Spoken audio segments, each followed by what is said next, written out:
Whew, I am like proper sweaty after that one. Let's see how the slow speed rotation is. Oh my god. Like night and day. Oh wow, this is just like a complete dream to drive. Carousel might be a handful now. Oh!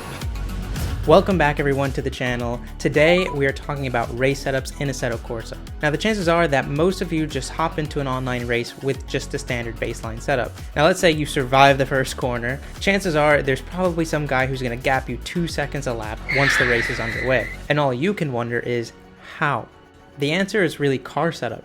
Okay, and maybe a little bit of skill. Now when it comes to driving skill, all any newbie sim racer needs to do is turn on all the assists, turn on the racing line, and before long you'll have a pretty basic understanding of how to make your way around a race circuit. What really isn't explained so well early on is how vehicle dynamics work and the tools we have in car setup to actually influence them. But you have come to the right place, my friend. Now as a race car driver, I actually only spend about 5 to 10% of my time during a race weekend actually driving the car. The other 90% or so is actually spent with my engineer analyzing all the data from the hundreds of sensors that are in the race car to try and eke out any bit of performance that we otherwise wouldn't have found. I mean, these are spec cars, but we're still able to find massive amounts of lap time in car setup. And guys, trust me, you'd be surprised how much of a difference these subtle changes actually make. One time when I was at Spa-Francorchamps in a British F3 car, we had 5 kilograms of ballast that we always kept right underneath my feet. And then one time we decided, just for weight distribution purposes as an experiment, let's move those 5 kilograms right underneath my seat, so move it towards the center of the car. And when we did that, I instantly went 9/10 of a second slower. Yeah, 9/10 of a second. Now that's an extreme example, but that goes to show how much lap time you can really get out of car setup. Now today, we're going to be using one of the most extreme cars in Assetto Corsa to try and find the most lap time we can out of the car setup. And that is the infamous Can-Am race car from Porsche, the 917-30. And of course, we're going to be putting this setup through its paces at the ultimate proving ground for any vehicle, the Nordschleife. Alright, we're now sitting in the 1600 horsepower configuration of the 917-30. Hold up, Editor Cameron here. I just realized that the Assetto Corsa version of this car actually is only pushing 1400 horsepower, but the real life car did go up to 1600 horsepower at select racetracks. Alright, with that being said, let's go ahead and get an idea of the balance on this baseline setup. Oh my god, the turbo lag is crazy. We're already almost up to 200 miles an hour. Brakes aren't too bad, actually. Bit of understeer, mid-corner, low speed. Oh my god, you have to be so gentle on the power. Okay, understeer downhill there in the high speed. Let's see if that's the case in more flat, high-speed corners. Bit of front locking.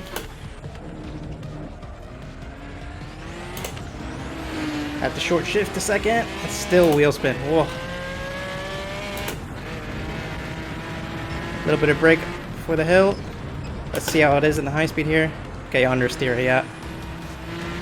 Understeer and then snap oversteer. Steering's getting super light over this crest. And now super heavy here. Oh shit. Airborne.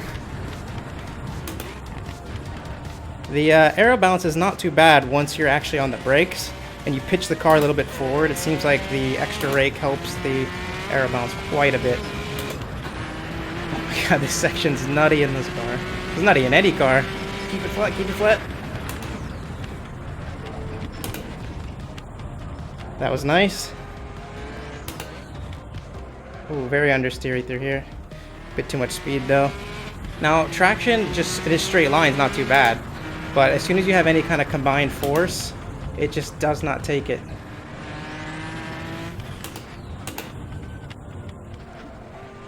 Again, on the brakes, when the car's pitched forward, like, it handles quite well. It's just when you have any kind of power, the thing squats and just doesn't want to turn anymore.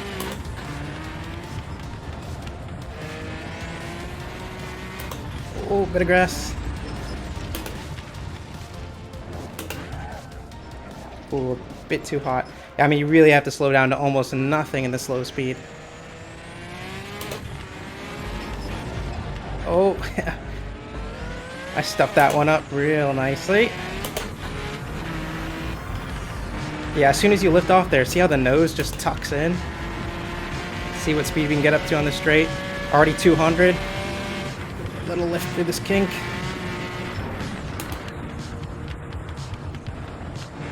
That would be easily flat in a F1 car. Even some road cars would be flat through there.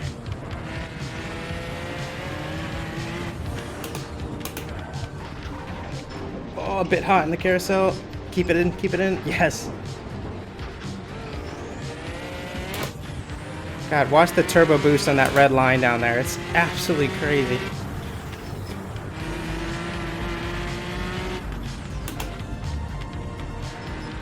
You barely get any full throttle time between the corners because otherwise you just miss the next corner. Just building the speed so quickly.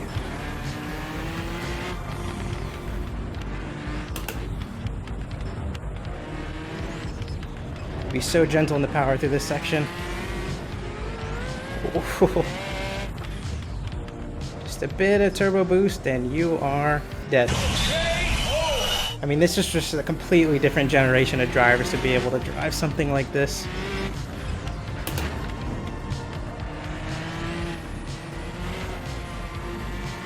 I mean, most of the understeer is coming from an understeer, then an oversteer, or it's just a full traction snap, which is essentially the same thing. High speed, definitely. That massive rear wing is just harming the aero balance so much. I mean, essentially what this car is a giant rear wing with kind of an engine and some tires attached. Oh no! Bit of gravel here at the end. Little carousel.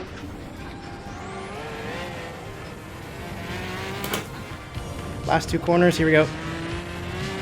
This would be flat in a lot of cars, but not in the 9:17.30, that's for sure. Alright, and the lap time is 6:13.495. Okay, so I think that's a pretty good baseline. I think I have a few ideas already for how I'd like to tune this thing. Well, first of all, the gearing I think is a touch too long. Considering we don't have the extra long straight here in the tourist version of the Nordschleife, I think we can go down a little bit on the final gear ratio. So I'm just going to move it down one click. We only have this vintage compound of tires as an option, but I did notice on the tire temperature sensor that the rears were actually struggling to come up to pressure. So I'm going to push those up by 1, maybe 2 psi. Now fuel is going to be a big one. We have 150 liters on baseline. I mean, that's insane.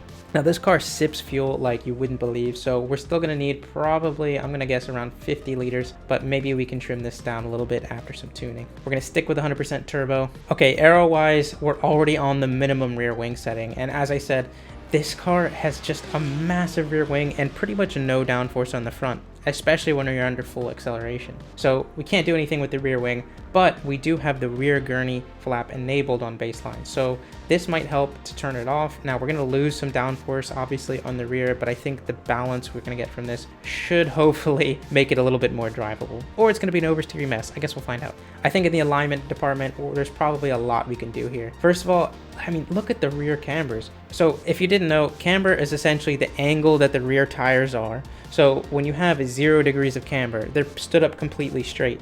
And then if you have 5 degrees of camber, they're essentially V'd off like this. So right now, essentially, it's completely stood up, which is essentially what a drag car would be running. So I'm actually gonna increase this angle a little bit. I'm gonna try 0.7 degrees to start with. Now, essentially what that's gonna do is it's gonna make straight line traction much worse. But if you remember, straight line traction wasn't that bad. It's as soon as we started combining G-force there and we started turning while accelerating that we had that rear instability. So this should actually help that problem. I also think the front camber is a little bit low. We have a lot of understeer even in the high speed. So let's see if we can actually increase that a little bit as well. I'm gonna try 1 degree for now. Damper wise, also we have that understeer on initial turn in, so I wanna make it a little bit more sharp by increasing rear rebound here. So this essentially is going to allow the rear to pitch up more and actually give us more front bite into the entries of corners under braking. So this could cause a little bit of instability, but I want to give it a shot first. Brake bias, we had a little bit of front locking. Sometimes it's downshift related, but I think it would be helpful if we moved it back to, let's say, 53% bias. This is going to allow the rears to snag maybe just a tiny bit more and potentially give us more rotation on corner entry. Also, to help that understeer problem, we're going to soften the front anti-roll bar 2 clicks. That's going to allow the car to roll a little bit more on the entry, but I want to stiffen up the rear 1 click because I think the rear is really the problem with the roll. The front's not too bad, but it's once the rear starts to roll over that we start having that massive understeer and then the snap. And I'm going to leave suspension stiffness pretty much stock for the time being. All right, let's see how much lap time we can get out of this. Okay, cold tires, but let's have a feeling for how the straight line traction is now. All right, not too much worse. Okay, already you can definitely feel there's a lot less rear downforce, but let's see if it's too much to handle in the proper high-speed corners. Okay, here's the first real test. Oh wow, balance was quite good there, but it is downhill, so it naturally would be more understeery than the others. Dab of the brakes. Oh, a lot less understeer there, and less of a snap on power, so big improvement already. Still understeery through that kink. Are you crazy? Are you out of your mind?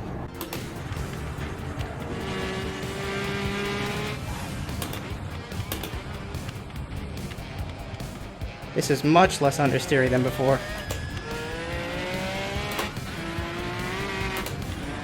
Short shift to 4th down this hill. Alright. Oh. Rear started coming around at the top of the hill, so aero bounce is definitely farther forward. It's amazing how much of a difference that gurney made.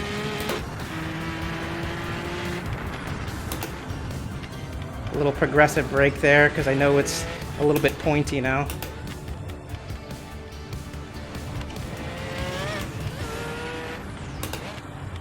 Coming through miss hit miss. That was much more put together. Let's see how the slow speed rotation is. Oh my god. Like night and day. Traction, obviously still a problem, but I don't think we're getting rid of that.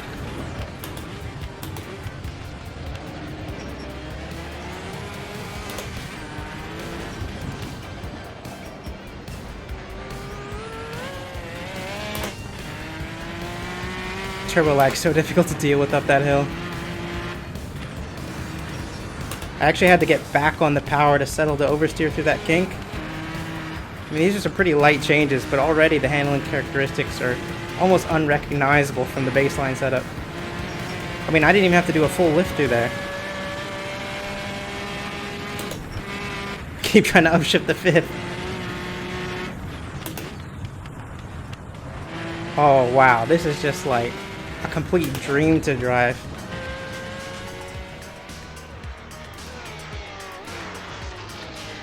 Alright, carousel might be a handful now. Oh! Case in point. Traction's gonna be a little bit of an issue here.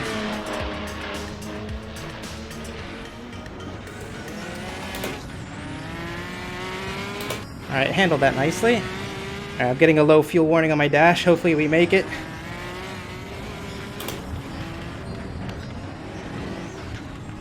So much more rotation through these sections. Not having to force the car to go on a better aero platform, it's kind of just doing it on its own a bit more. It's not perfect by any means, but absolutely night and day so far.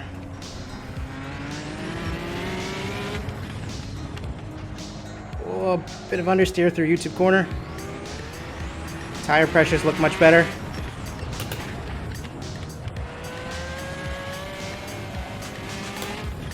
Ooh, getting a bit of traction oversteer there. I don't know if it doesn't look like it's tire temp problem, but it's definitely harder towards the end of this lap now. Maybe it's just concentration. Oh.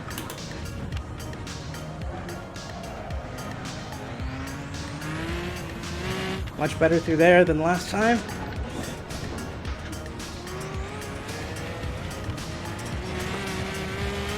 Any closer to flat through here? Nope, not really. Still very understeery down the hill. Ooh. Nearly there at the end. That was a 6:05.5. 6 seconds. Quick maths. And just on the first setup change, guys, like, I'm telling you, you gotta get off base setups because it just makes such a big difference.